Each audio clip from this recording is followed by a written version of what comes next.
Prince Harry was once the royal family's wild card, not the most polished or disciplined, but charming, relatable, and even endearing in his flaws. People believed he could carve out a decent life for himself, despite the heavy, crown-shaped baggage he carried. But fast forward to now, and it feels like watching a man drift further out to sea, on a boat he set on fire himself. And the latest rumor fueling the flames? Reports that Harry is considering a Netflix documentary about his late mother, Princess Diana. For many, it doesn't feel like a tribute. It feels like desperation. Because let's be honest, this wouldn't just be any documentary. This would mean cashing in on the one name in the royal family that still carries untouchable reverence: Diana, the people's princess. And if Harry moves forward, it could shatter any last thread of peace between him and his brother, Prince William. Remember, Diana isn't just Harry's mother, she's William's too.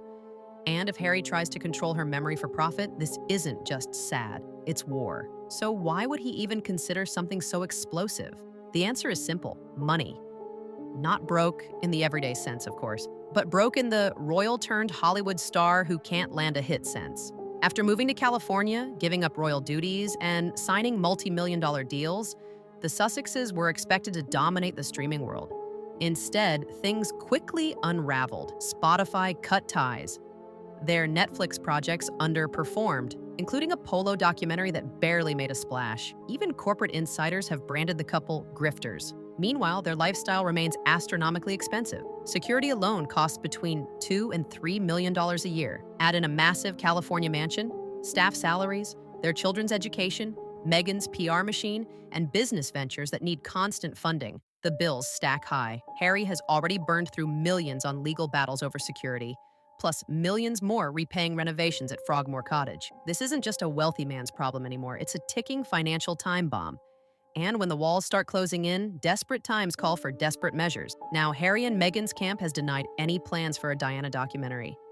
But let's not forget, they denied plans for Harry's tell-all book too, until Spare hit shelves and dragged half the royal family through the mud. Their playbook is familiar: deny, then drop, when the timing feels profitable. So why Diana, and why now? Because she's the last untouched card in Harry's deck. He's already aired grievances against his father, his brother, even Queen Elizabeth. But Diana's memory, that's powerful. It sells.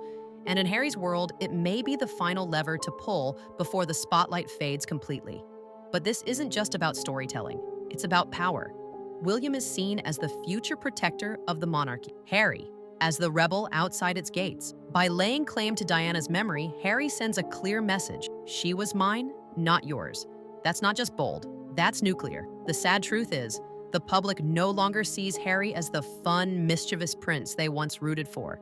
Instead, he's painted as bitter, clinging to relevance. Even longtime allies like Elton John, once vocal in his defense, have gone silent.